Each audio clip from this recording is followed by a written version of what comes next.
Hi everyone, this is Palomita Sharma and along with me is Sach Abria, members of the private equity and mergers and acquisitions team at Nishit Desai Associates. This podcast is in continuation of a previous podcast where we discussed the various policy initiatives announced by the government in the budget of 2024 with a particular interest in the subsets of green hydrogen, solar, nuclear, and thermal energy in the clear energy mix. Other than that, now actually, Sach, I would like to ask you if you see any overarching other policies which the government has introduced which might impact the renewable energy and power generation sector overall, which would also be crucial to understand the tone that India has set for itself to achieve the climate goals that it has set for itself in the future. Sure, Palomita. So actually one very interesting and much called for initiative was the introduction of a policy promoting pump storage projects to store electricity. So the reason that this move is so well received is because one of the major challenges in the transition to clean energy sources is the integration of renewable energy sources into the electrical grid because of its variable and intermittent nature. So what these pump storage projects will do is they will actually facilitate efficient energy conversion and promote grid stability as it stores surplus energy during off-peak times and releases it during peak hours. However, while this does address the need of the hour, there are certain barriers in adoption of these projects, so ecological challenges of financial viability, and these will also have to be kept in mind while this policy is being introduced and implemented. Another very interesting focus area, which was actually focused on a lot during the interim budget, is electric mobility.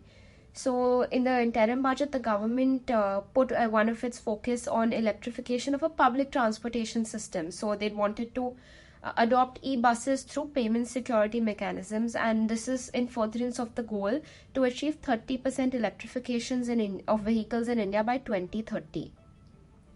So in the 2024 budget, there have been announcements made for allocations to expand the EV charging infrastructure, including installation of more public charging stations and development of fast charging networks. Additionally, in the 2023 budget, the government had announced a faster adoption and manufacturing of hybrid and electric vehicle scheme, which is the FAME scheme, which intended to provide subsidies for electric vehicle buyers and manufacturers. In this 2024 budget, the government increased incentive for this adoption of EV vehicles through the FAME scheme. In March 2024 as well, the government had introduced an electric mobility promotion scheme, which was aiming to provide support to the 2 and 3-wheeler vehicle segment in order to fast-track the transition with respect to e-mobility.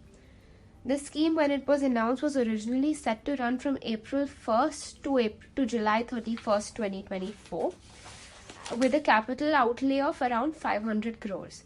However, the budget has extended this scheme to September 30th, 2024, and the capital outlay too has been enhanced to around rupees 778 crore.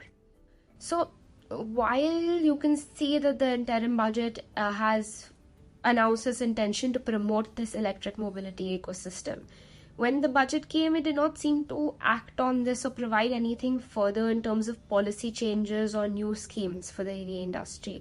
It in fact just limited its actions to increasing allocations or extending schemes that were already there.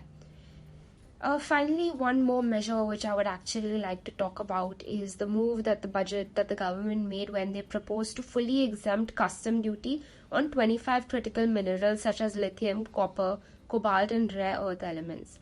So the reason why this move is going to impact the renewable sector so greatly, in a beneficial way of course, is because these are the minerals which are integral for manufacturing solar panels and battery storage in electric vehicles.